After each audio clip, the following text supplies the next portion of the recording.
Assalamualaikum warahmatullahi wabarakatuh. My name is Rozana bint Razman. My metric number is 279682. So got tit- our group titles for this assignment is Islamic Derivative Market. So as the first presenter, I will explain the definition of the derivative securities. So as we know, derivative instrument is very important and also very crucial in the financial and investment industry, as Malaysia apply dual system bank, which are Islamic bank and conventional bank.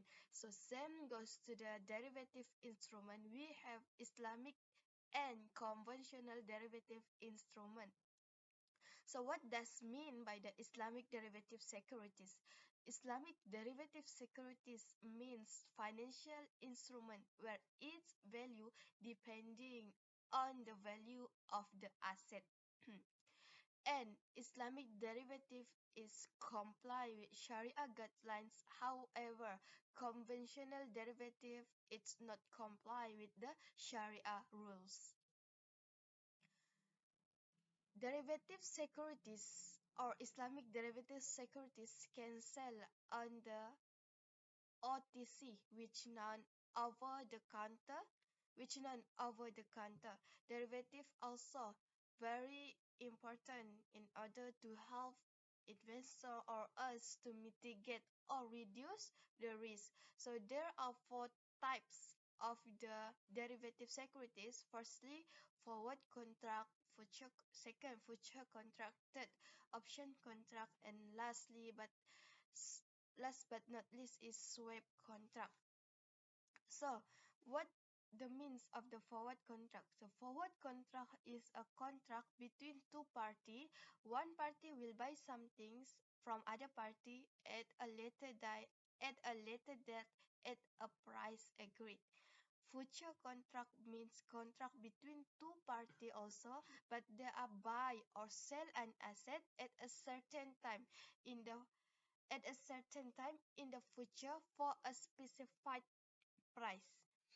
Option contract means a contract that convey a right but not an obligation to engage in a future decision or in a future transaction. So swap contracts means the parties agree upon a contract in order to exchange the interest rate of the cash flow based on the notional principal value at a specified date during the time of the agreement. So that's the definition of the Islamic derivatives market. So that's all from me. I will pass to the next presenter. Thank you. One of the issues that scholars have addressed up to this point is a problem involving gharar, riba, gambling, speculating and not meeting the idea of mal and premium payment. However, there are certain discrepancies and point of view among the parties participating in this topic, to the point where there are groups that approve and reject this contract because it involves component of gharar, gambling, usury and speculation.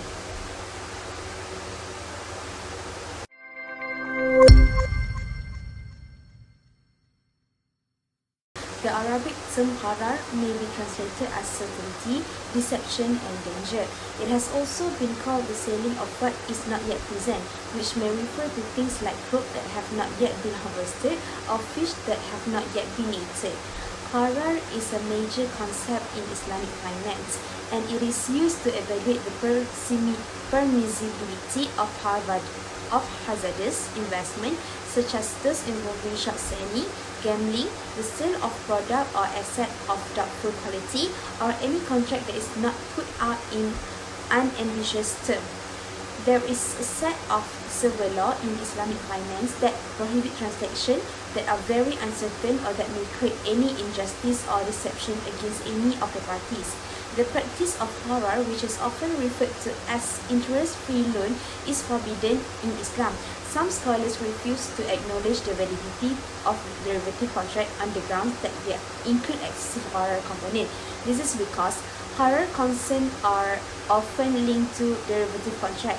The expression bain makdum is equivalent to this. Some religious authorities forbid bain makdum because it involves an aspect of being unable to give the product that are being sold. This is true regardless of whether the item themselves exist or do not exist at all, owing to the presence of haram component. The term gambling comes from the Arabic word al-masir, which means game betting and refers to game played with arrow in Arab culture. Dice game, betting game, and other types of game that use dice are all included in this definition. Arab people were known as al-masir due to their love of gambling and associated culture. At that time, people were familiar with two different types of gambling, which were referred to as al-muqatarah and al-tajzi'ah. Gambling is universally regarded by Islamic scholars to be a prohibited activity under Islamic law. There are a wide variety of activities that may be categorized as forms of gambling. Take for instance the tail numbers, betting on football game, and more. So, gambling is often seen as a morally questionable activity due to the fact that it results in unequal distribution of income. When one gambling, the goal is to make money without having to put any effort into really producing something. In addition, having success in gambling is almost always a matter of a good fortune. So, according to the belief of Imam Ibn Jarir al-Tabari, even if there are some positive aspects to both drinking alcohol and gambling, the negative aspect much outweigh the positive aspect. So this is similar to what occurs to individuals who consume alcohol with the taste of what they are drinking. But as a consequences of being intoxicated, a person might swear, harm, and even cause others to shed blood against other people. The same can be said about gambling, which is a lot of fun and also promises prosperity, which is not yet assured, but gambling can also become an excuse for someone to deceive and oppress other people. Imam al-Alusi lists several examples of sin and evil that can be brought about by gambling. So these examples include consuming property falsely, causing gamblers to commit theft crime, hurting the soul, wasting family, doing vile and despicable things, as well as a sense of hostility that can arise either covertly or openly. The practice of lending money at an interest rate that is seen to be excessively high or that is greater than the rate that is allowed by law is referred to as usury. So, the practice of charging any interest at all on money that was borrowed was the original definition of usury, which originated in England. So, good example of usury in today's society include the practice of charging excessive interest on loan made by banking and insurance system. The banking system is the financial system that is known to carry out the greatest number of riba transactions. These transactions include things like house loan, auto loans, cash, school loan, and so on. So, in the traditional model of banking, the borrower is subject to interest charge, which means that they are responsible for paying back a sum that is more than the amount that they have actually taken out. So if the borrower is unable to make their payment within the allocated time frame, the amount of interest rate that is charged will also increase. If the borrower is unable to make their payment on the loan itself, the bank will easily take the case to court, which may result in the borrower being forced to declare bankruptcy against themselves. It cannot be denied that the interest payment is riba, which is a kind of usury that is forbidden in Islam. This is done so that a financial system that is in line with Islamic law may be established and maintained. Concepts such as mudarabah, wadi'ah, musyarakah, murabahah, and ijarah enable financial institutions to continue to produce profits even in the absence of riba transactions.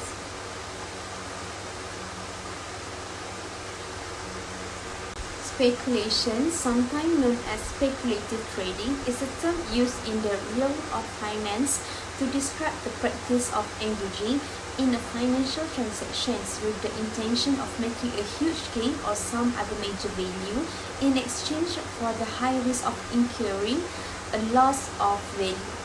So when it comes to speculating, the prospect of making a large profit or receiving some other kind of compensation more than make up for the danger of incurring a loss. When purchasing a speculative investment, an investor most frequently has their attention focused on the potential for price volatility. So even if there is a high level of risk connected with the investment, the average investor is more worried about making a profit based on the fluctuation in market value for the investment than they are about investing for the long term. Speculative investment in foreign currency is referred to as currency speculation since it involves the acquisitions of foreign currencies. In contrast to an investor who purchases a currency in order to pay for an import or to fund an investment overseas, an investor who buys a currency with the intention of selling it at a higher rate in the future is described here. Hi and Assalamualaikum warahmatullahi wabarakatuh. My name is Farah Amira Binti Zulkifli and my number is 281478. I will talk about the differences between Islamic derivative market and conventional derivatives market. In Islamic derivative market, all transactions must be free from prohibited elements such as riba, corruption, gambling, and interest. Sharia-compliant derivative will also maintain risk sharing that favors win-win situations from changes in asset value. For instance, the issuance of stock options to employees would be an ideal candidate for a Sharia-compliant derivative. By setting incentive for higher productivity, firm owners reap larger corporate profits that offset the marginal cost of greater employee participants in stock price performance. There are numbers of muamalah contracts that have features resemble the derivative and can be used for hedging such as salam, istisna, urban, and hamish jidiyah. The muamalah contract that are used to create products which have features similar to forward, futures, option, and swaps are commodity murabahah, musawwamah, bay al-inna, bay bitaman ajil, tawaru, and wa'ad. For conventional derivative market, all types of instruments in derivative are originally have the elements that is contrary to Islamic law. For future contracts, as is often known, the Sharia prohibits postponing a transaction or purchase till a later time. As a result, in accordance with Sharia law, forward and future contracts are prohibited. Futures transactions seldom involve actually receiving or processing in the underlying commodity. Most deals simply resolve the price disparity between the two parties, which is prohibited under the Sharia law. While for option contracts, there are no unilateral gains from favorable price movement.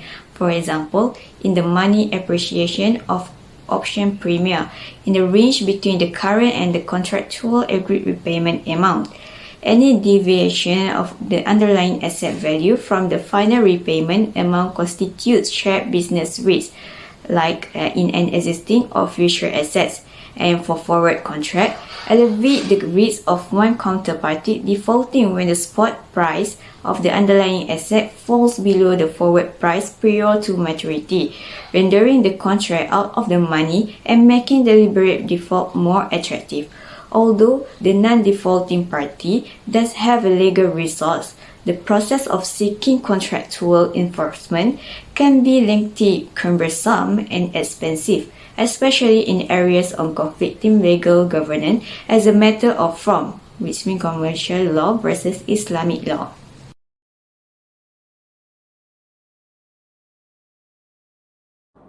Assalamualaikum and hi, my name is Narhazra binti Abrazak. My metric number is 2774451. Today I will continue to the next topic, which is the development of Islamic derivative in Indonesia. Next is the development of Islamic derivative in Indonesia. The development of Islamic derivative in Indonesia has been derived by the growth of the Islamic finance industry in the country. The first one, Islamic finance, which follow the principles of Sharia or Islamic law, has been gaining popularity in Indonesia in recent years. As a result, the development of Islamic derivative in Indonesia has also been growing. Second, Islamic derivative are financial instruments that are compliant with Sharia principle, such as the prohibitions of interest and speculation. Example of Islamic derivative include murabaha, cost plus financing, istisna pre-sale contract, salam advance payment contract, and also ijarah leasing. That is, the Indonesian government has been supportive of the development of Islamic finance and has implemented regulations to encourage its growth. This includes the issuance of Sharia-compliant bonds and the establishment of a Sharia financial services regulator. And the fourth is, however, the market for Islamic derivative in Indonesia is still relatively small compared to the conventional derivative market. Additionally, the lack of standardizations and uniformity in Sharia interpretations may also pose a challenge to the development of Islamic derivative in Indonesia. Overall, the development of Islamic derivative in Indonesia is ongoing. Assalamualaikum and hi, my name is Hazra binti Abrazak. My matric number is 277451. Today we continue to the next topic,